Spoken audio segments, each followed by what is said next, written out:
Mari kita bersatu di dalam doa.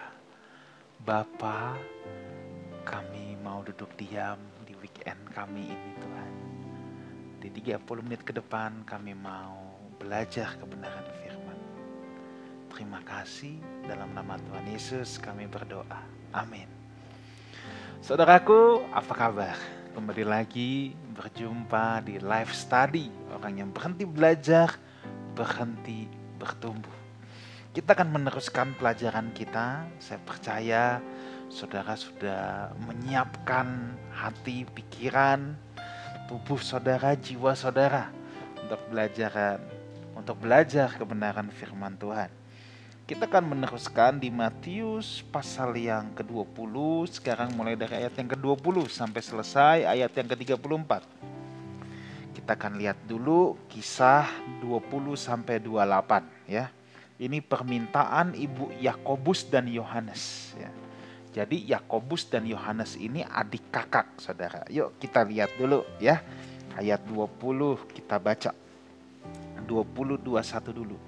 Maka datanglah ibu-ibu anak Zebedeus ya, itu Yohanes dan Yakobus, serta anak-anaknya itu kepada Yesus. Jadi Yohanes, Yakobus bawa mamanya nih.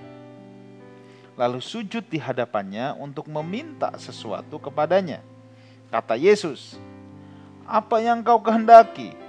Jawabnya, "Berilah perintah supaya kedua anakku ini," ya ini mama-mama sayang anak nih, supaya kedua anakku ini boleh duduk kelak di dalam kerajaanmu, yang seorang di sebelah kanan, yang seorang di sebelah kiri. Saudara, dari zaman dulu ibu-ibu modelannya begini. Dari zaman dulu ibu-ibu modelannya begini. Modelnya gimana? Mentingin anaknya sendiri.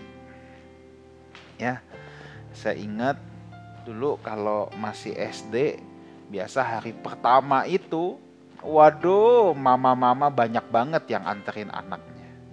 Dan hampir semua mama-mama maunya ketemu wali kelas untuk bilang, "Bu, perhatiin anak saya ya Bu. Bu, anak saya duduknya paling depan ya Bu.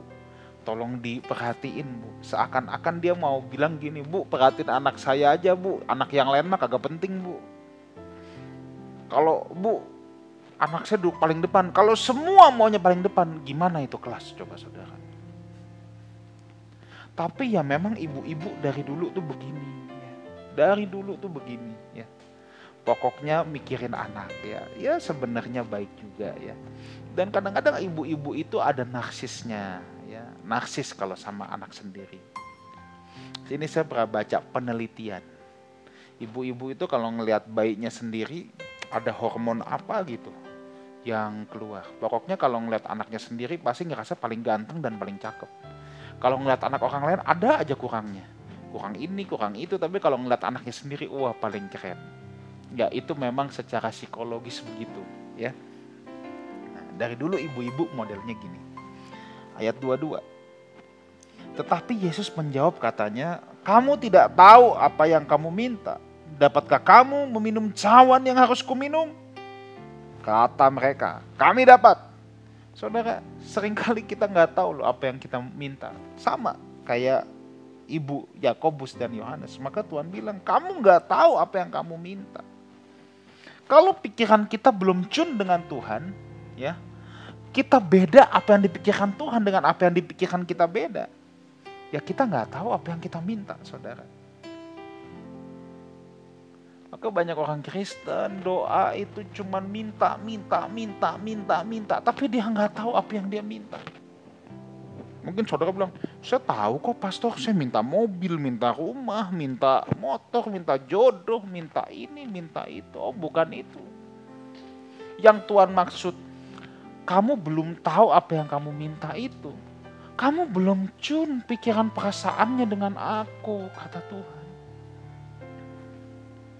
Kamu cuma minta menurut apa pikiranmu. Sedangkan yang harusnya kamu minta adalah hal yang searah, sepikiran dengan Tuhan. Makanya kalau saya berdoa saudara, Saya lebih banyak berusaha mensinkronkan hati saya dengan hati Tuhan. Pikiran saya dengan pikiran Tuhan. Ada banyak orang gak mau menyinkronkan ini. Gak mau meraba hatinya Tuhan. Tapi sibuknya minta. Akhirnya dia tidak tahu apa yang dia minta. Orang gak tune. Ibarat radio 1 FM 1 AM. Makanya PR beratnya itu bukan minta, saudara. Ya. Kalau minta mah gampang. Saudara bisa bikin list 100 permintaan saudara pun saudara bisa tulis sekarang. Yang sulit itu dibuat sinkron. Supaya kita tahu apa yang kita minta. Jangan sampai kita tidak tahu apa yang kita minta.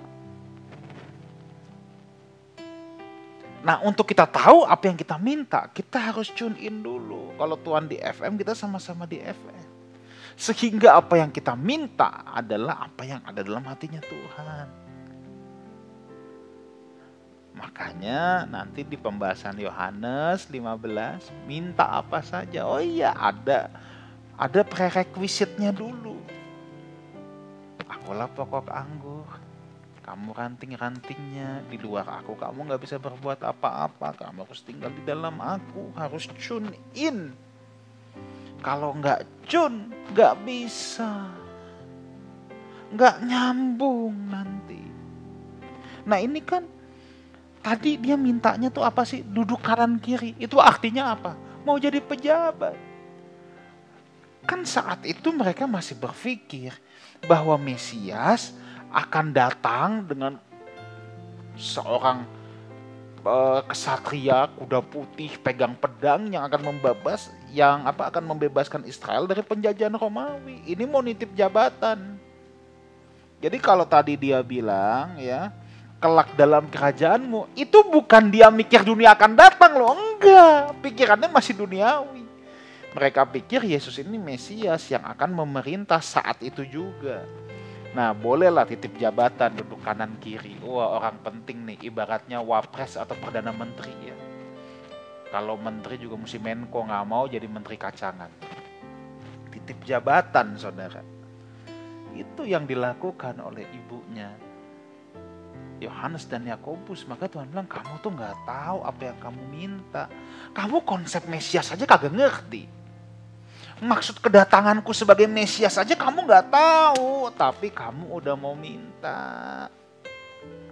Dan Tuhan bilang kamu bisa minum cawan yang aku minum. Itu menunjuk pada penderitaan loh. Tapi dengan pede dia bilang kami bisa. Kami dapat. Lu tahu aja enggak. Udah main pede dulu. Kami dapat. Tahu aja enggak. Tapi Tuhan bilang oh ya memang. Ya, cawanku memang akan kamu minum sebab murid-murid memang akan menderita, saudara.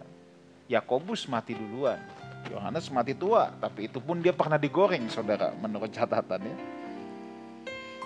Memang dia mati tua, tetapi dia pernah digoreng juga. Yesus berkata kepada mereka, cawanku memang akan kamu minum, tetapi hal duduk di sebelah kananku atau di sebelah kiriku, aku tidak berhak memberikannya. Itu akan diberikan kepada orang-orang bagi siapa Bapakku telah menyediakannya. Penderitaan memang akan ditanggung oleh para murid.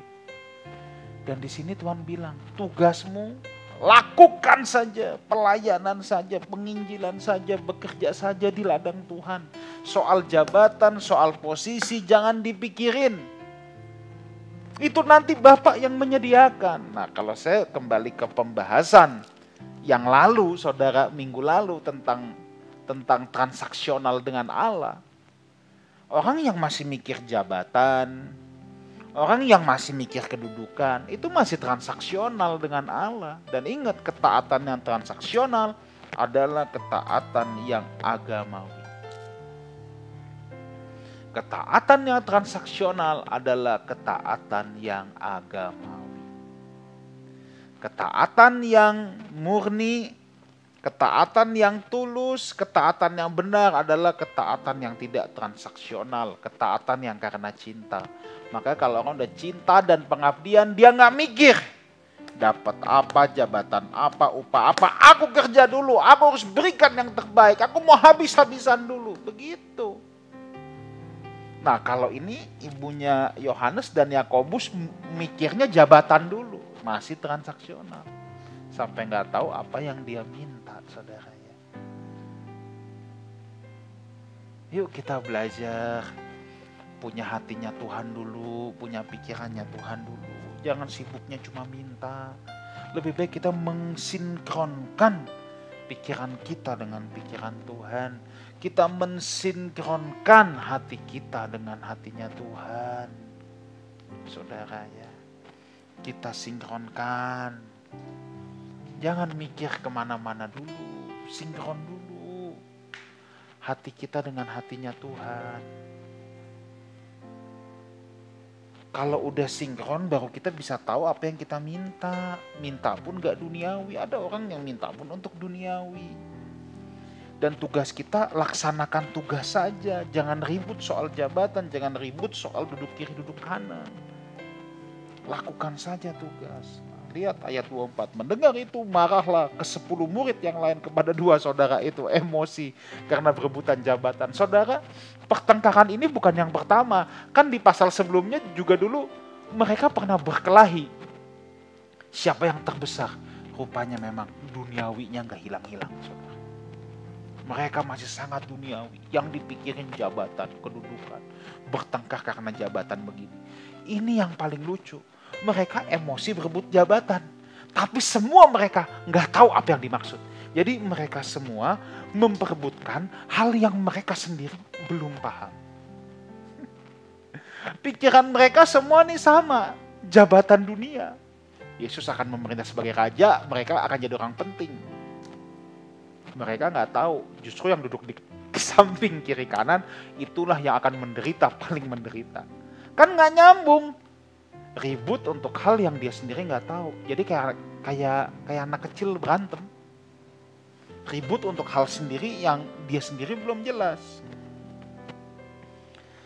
Baru ayat 25-28. Yesus tahu murid-muridnya lagi berkelahi. Yesus memanggil mereka lalu berkata, kamu tahu bahwa pemerintah-pemerintah bangsa-bangsa memerintah rakyatnya dengan tangan besi. Dan pembesar-pembesar menjalankan kuasanya dengan keras atas mereka. Tidaklah demikian di antara kamu. Jangan berkelahi katanya. Ya biasa yang berkelahi itu yang merasa diri paling penting, paling hebat, paling pintar, paling benar. Saudara, kita nggak perlu merasa. Kalau benar-benar saja, nggak usah merasa benar. Kalau masih merasa, berarti belum benar. Kan gitu, ya. Tidaklah demikian di antara kamu. Barang siapa ingin menjadi besar di antara kamu, hendaklah ia jadi pelayanmu. Dan barang siapa ingin menjadi terkemuka di antara kamu, hendaklah ia menjadi hambamu. Sama seperti anak manusia datang bukan untuk dilayani, melainkan untuk melayani dan untuk memberikan nyawanya bagi tebusan bagi banyak orang. Ini tamparan kepada murid-muridnya yang sedang berkelahi, berebutan kekuasaan, adu jadi bos, adu siapa yang lebih besar, adu siapa yang lebih hebat. Tapi Tuhan memberikan sebuah nilai yang lain. Enggak begitu katanya. Yesus malah mengajarkan, lihat teladani aku, anak manusia datang bukan untuk dilayani, untuk melayani. Bahkan memberikan nyawanya menjadi tebusan bagi banyak orang. Saudara, kerajaan Allah adalah kerajaan yang sungsang atau upside down. Ada bukunya Upside Down Kingdom yang terbalik, saudara. Ya, dalam terjemahan bahasa Indonesianya buku itu diterjemahkan sebagai kerajaan yang sungsang gitu. Di apa tulisnya? Kenapa dikatakan sebagai kerajaan yang sungsang? Sebab sistem nilainya terbalik dengan dunia ini, saudara. Ya, itulah sebabnya Tuhan bilang, pembesar-pembesar di dunia begini, kamu gak boleh begini. Orang berantem untuk berkompetisi jadi yang paling besar, kamu gak boleh begini. Sistem nilainya beda. Kalau sistem nilai kerajaan Allah, yang terbesar justru melayani. Bukan yang besar malah mau jadi bos. Yang besar justru yang melayani. Itu sebabnya saudara, jalan Tuhan adalah jalan yang tinggi. Ada orang selalu bilang, Tuhan aku mau berjalan di jalan-jalanmu. Ya, sebab memang jalannya Tuhan adalah jalan yang tinggi. Tapi masalahnya, untuk orang menuju jalan Tuhan, jalan yang tinggi itu, justru jalannya jalan turun ke bawah, yaitu jalan salib, jalan kehambaan. Orang mau jadi tinggi, mau semakin populer, semakin terkenal, semakin besar, semakin adidaya, adikuasa. Tapi dalam sistem kerajaan Allah ini, justru jalannya adalah jalan kehambaan. Mau jadi yang besar, kamu jadi hamba. Mau jadi yang besar, kamu jalan melayani. Melayani harus menjadi gaya hidup orang percaya. Kita bisa memiliki jabatan tinggi dalam perusahaan, dalam pekerjaan, dan lain-lain. Tetapi kita tetap harus dan tetap memiliki hati dan jiwa yang melayani. Saya ulang lagi. Mungkin saudara pimpinan perusahaan, mungkin saudara pimpinan di struktural company. Saudara mungkin punya jabatan yang tinggi. Puji Tuhan buat itu. Tapi hati hamba, hati dan jiwa yang melayani itu tidak pernah boleh hilang dari dalam hidup kita. Kita harus tetap punya hati dan jiwa yang melayani. Oke, konkretnya gimana sih pastor? Jabatan saya tinggi, gimana saya melayani yang di bawah? Ketika saudara membalut yang terluka, saudara sedang melayani. Ketika kita menjawab kebutuhan orang lain, kita sedang melayani. Ketika kita berpartisipasi supaya orang lain ikut diselamatkan, ikut mengenal Tuhan Yesus, kita sedang melayani. Jadi melayani dengan jabatan gak ada hubungannya. Setinggi apapun jabatan saudara, saudara tetap bisa punya jiwa dan hati yang melayani. Serendah apapun jabatan saudara, saudara tetap bisa punya jiwa dan hati yang melayani juga. Kita teruskan ayat 29. Nah ini seru. Dan ketika Yesus dan murid-muridnya keluar dari Yeriko, orang banyak berbondong-bondong ikut dia. Ada 2 orang buta duduk di pinggir jalan mendengar bahwa Yesus lewat. Lalu mereka berseru, "Tuhan, Anak Daud, kasihanilah kami." Tetapi orang banyak itu menegur mereka supaya mereka diam. Namun mereka makin keras berseru, katanya, "Tuhan, Anak Daud, kasihanilah kami." Lalu Yesus berhenti memanggil mereka, "Apa yang kamu kehendaki supaya aku perbuat bagimu?" Jawab mereka, "Tuhan, supaya mata kami dapat melihat."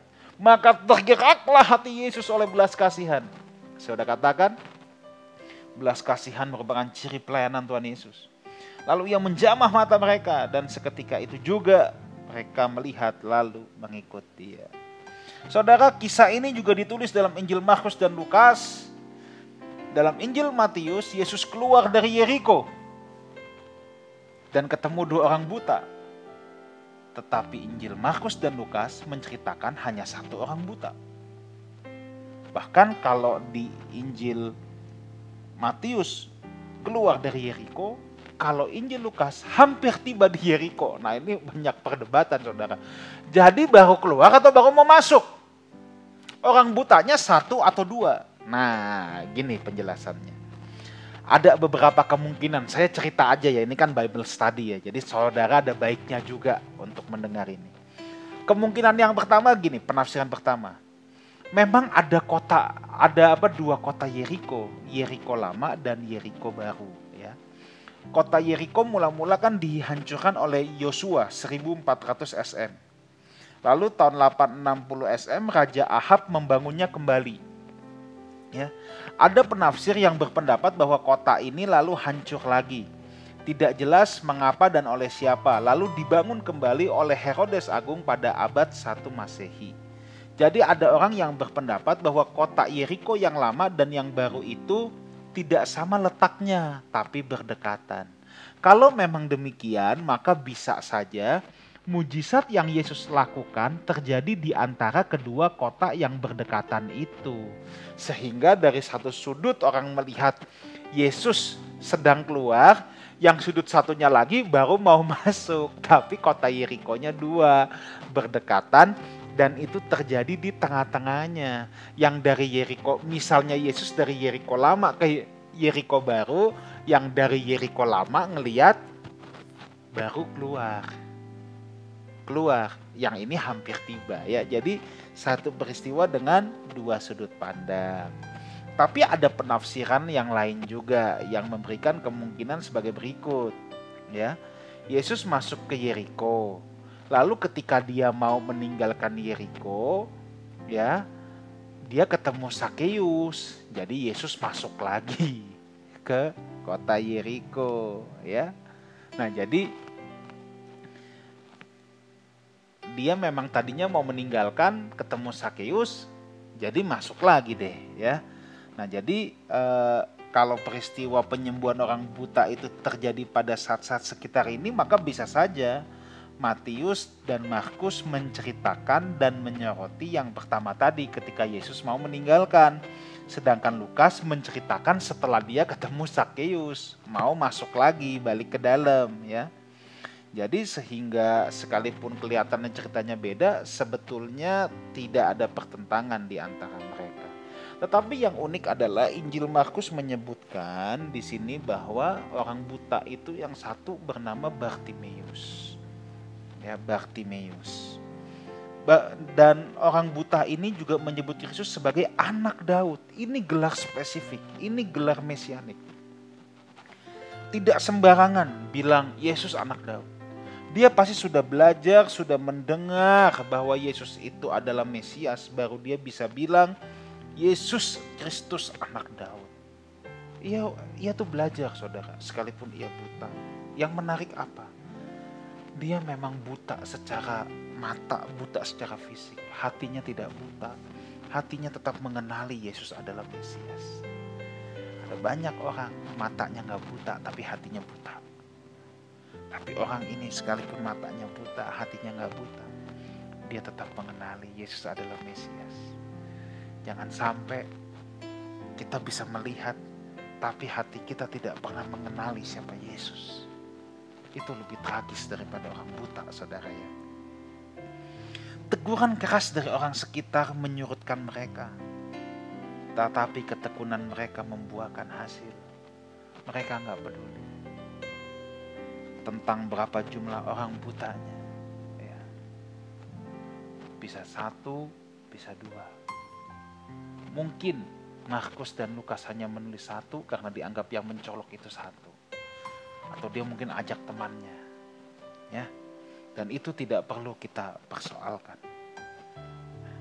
Dan satu sudut pandang lagi terakhir yang menurut saya cukup baik. Dalam Injil Lukas, kisah ini ditulis sebelum kisah tentang Sakeus. Tuhan bertanya kepada Bartimeus, apa yang kamu kehendaki? Kalau di Injil Lukas kita compare dengan Sakeus. Sakeus lebih luar biasa. Sakeus punya jangkauan pandang kekekalan.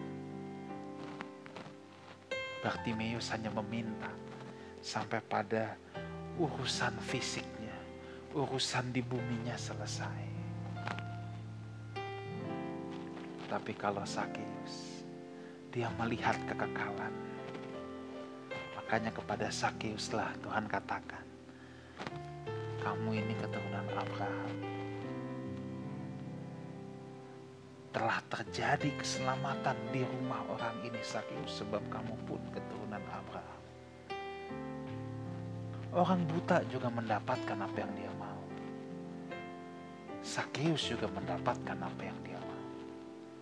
Tapi apa yang Sakeus dapatkan jauh melampaui hidupnya yang hari ini. Saya tidak menyalahkan orang buta yang minta dicelikan. Tetapi saya encourage kita semua. Harusnya yang kita kehendaki bukan hanya perkara yang hari ini. Itu bagus. Tapi kita harus punya jangkauan pandang kekekalan seperti Sakeus. Supaya kita bisa membawa banyak jiwa kepada Tuhan. Supaya kita boleh membawa banyak orang masuk ke dalam kekekalan. Jangkauan pandang kita harus kekekalan. Kita sudah belajar dari kisah orang buta ini, ketekunan bisa membuahkan hasil. Belajar bisa membuahkan hasil. Satu lagi yang saya mau tambahkan, miliki jangkauan pandang sampai kekekalan. Bukan hanya pada dunia hari ini. Dunia hari ini harus kita jalani dengan penuh tanggung jawab dan sebaik-baiknya. Tapi kita juga harus seperti Sakeus yang melihat sampai pada kekekalan. God bless you all. Mari kita berdoa. Bapa dalam sorga, kami bersyukur untuk kesempatan weekend ini belajar kebenaran firman Tuhan. Matraikan apa yang kami pelajari di hati setiap anak-anak-Mu. Dalam nama Tuhan Yesus kami berdoa. Amin. Saudaraku, jangan lupa follow, subscribe Instagram Lifehouse Community. Ada live streaming jam 9 hari Minggu. Ada juga Lifehouse Music. Saudara subscribe. Saudara akan diberkati oleh pujian penyembahan yang luar biasa. Sampai jumpa minggu depan di acara live study. Sebab orang yang berhenti belajar, berhenti bertumbuh. God bless you all.